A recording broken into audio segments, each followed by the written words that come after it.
What's up guys? Kumusta kayo? It's me again, Joseph Kate. So for today's video guys, let's talk about Metrobank credit card balance transfer. Kung balak nyo mag-balance transfer sa Metrobank credit card ninyo, pag-uusapan natin yung magiging fees and charges at saka yung kung magkano yung magiging availment fee at saka yung installment fee. At saka pag-uusapan din natin yung fees and charges of course. At saka bibigyan ko kayo ng sample computation sa balak nyong i-balance transfer sa Metrobank credit card ninyo.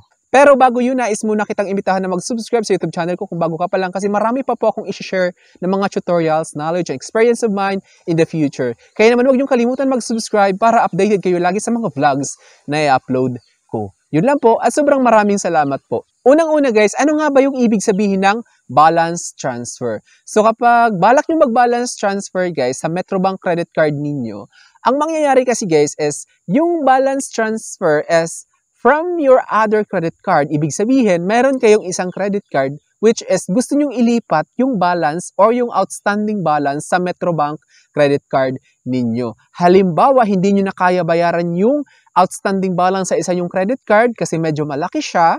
Tapos, ang mangyayari, balak yung i-balance transfer sa Metrobank credit card ninyo para kahit papano gumaan yung magiging monthly payments ninyo. Ito yung ginagawa guys kapag hindi na kayang bayaran yung outstanding balance ng isang credit card. You should consider balance transfer. Kasi sa balance transfer guys, kahit papano, mas magiging maliit or mas magiging magaan yung magiging monthly payment ninyo. Kasi may ino-offer minsan yung credit card. Halimbawa si Metrobank, minsan nag-o-offer siya ng 0.45%. Sobrang laking tipid nun kesa naman sa tiisin nyo yung 3% monthly interest doon sa outstanding balance sa isa nyong credit card. Si Metrobank is minsan nag-o-offer ng 0.45, 0.50, 0.55.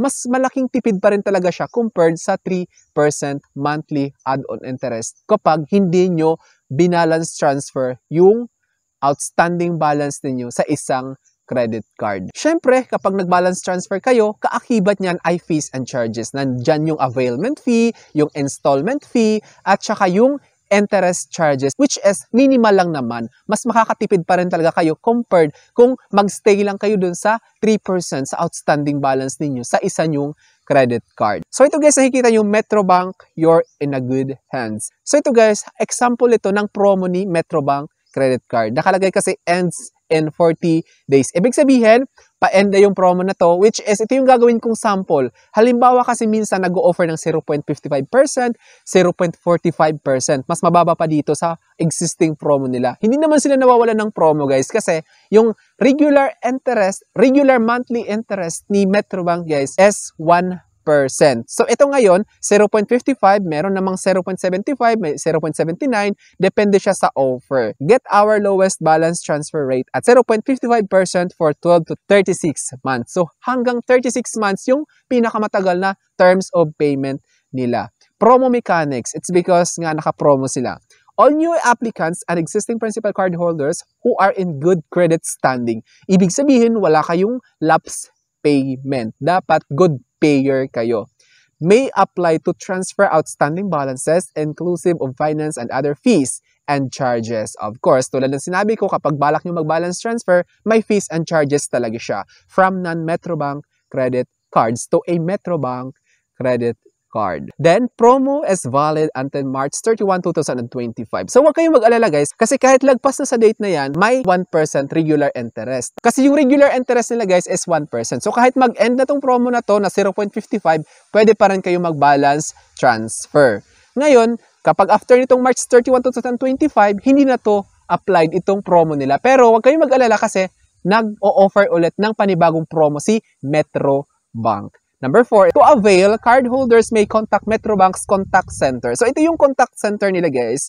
Kung gusto nyo mag-avail via customer service. 02-88700-919 Metro Manila. Yan. Then, or 1-800-188-5775 for domestic toll-free or via Metrobank app. So, kung hindi nyo matawagan yung customer service guys, pwede naman sa Metrobank app kayo mismo mag-avail ng balance transfer. The card member must be a principal card holder, of course, of the non-Metrobank credit card. So, kapag supplementary credit card kayo guys, hindi kayo pwede mag-avail dapat principal holder kayo. The balance transfer or BT application shall be subject to verification and credit approval by Metrobank. So ito guys, kailangan yung malaman na hindi po 100% approve yung gagawin yung balance transfer. Subject for approval siya by Metrobank. Then a processing fee of 350 pesos shall be charged for all approved applications. So kapag nag-apply kayo, tapos na-approve, then 350 pesos yung magiging charge niya. Then ito guys, kailangan yung malaman ha,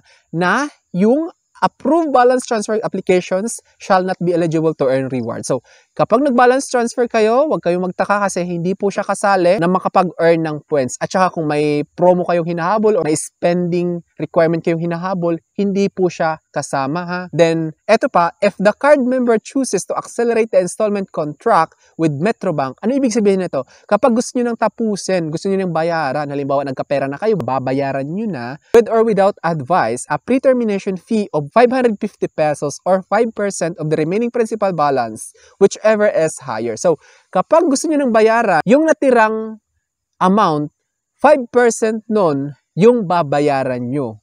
Or 550 pesos, whichever is higher. Yung natirang balance, guys, is yung 5% niya, hindi umabot ng 550. Automatic 550 siya. Pero, kapag lumagpas naman ng 550, yung 5% ng natira ninyong binalance transfer, yun yung masusunod kasi nakalagay is whichever is higher. Good credit standing refers to cardholders whose accounts are not delinquent. So, ito guys, kailangan nyo malaman na dapat good payer kayo sa isa nyong credit card or sa anumang credit card ninyo para hindi kayo ma-decline sa application ninyo. Kaya ingatan nyo yung credit score ninyo. Kapag alam nyo na hindi nyo na kayang bayaran, make sure to act fast. Make sure na gumawa kayo ng paraan. You should do balance transfer agad para hindi kayo magkaroon ng lapses sa payments ninyo. Para kahit paano kapag na-balance transfer ninyo, gagaan yung magiging monthly payments ninyo. Then ito guys, proceed tayo sa sample computation. Kapag balak nyo mag-balance transfer, of course, bibigyan ko kayo ng sample computation para kahit paano may idea kayo. Tenor or yung terms of payment. So itong sample na to guys is 1%. Kasi yun yung regular interest rate kapag nag-balance transfer kayo sa Metrobank credit card. Hanggang 60 months yung terms of payment na pwede nyong piliin. Ito guys, the shorter term you choose, mas malaki yung magiging monthly amortization. Dapat yung tandaan. The longer term you choose or kung gaano nyo katagal bayaran, mas maliit yung magiging monthly amortization. Yun nga lang, sa shorter term, halimbawa 3 months lang, malaki yung monthly amortization pero maliit lang yung magiging interest na babayaran ninyo. Sa longer term naman, maliit yung magiging monthly amortization pero malaki yung magiging interest niya. It's because mas mahaba siya. Just a piece of advice, kapag meron naman kayong inaasahang pera which is sure na darating, make sure na lang na choose shorter term. Pero kung wala, make sure to choose the longer term na in order for you to make sure na hindi kayo mahihirapan ulit. Kasi pinili nyo mag-balance transfer para gumaan yung magiging monthly amortization ninyo, tapos yung napili nyo is hindi pa rin kayo komportable sa magiging monthly payment nyo, which is mabigat siya sa loob. Kaya kung wala kayong inaasahang pera, make sure to choose longer term para hindi ganun kabigat yung magiging monthly amortization niya. Then, ito na yung sample computation guys. Halimbawa, 50,000. So, sa 12 months terms of payment, yung katagal na babayaran, 12 months, 4,666.67 yung magiging monthly. Kung 18 months, 3,277. Napapansin nyo habang tumatagal, lumiliit yung monthly. Hanggang 60 months, which is 1,333 na lang, 0.33 yung magiging monthly. So I think that's all for now. Thank you so much for watching. Sana may na-share ako. Don't forget to subscribe for more videos. Bye-bye!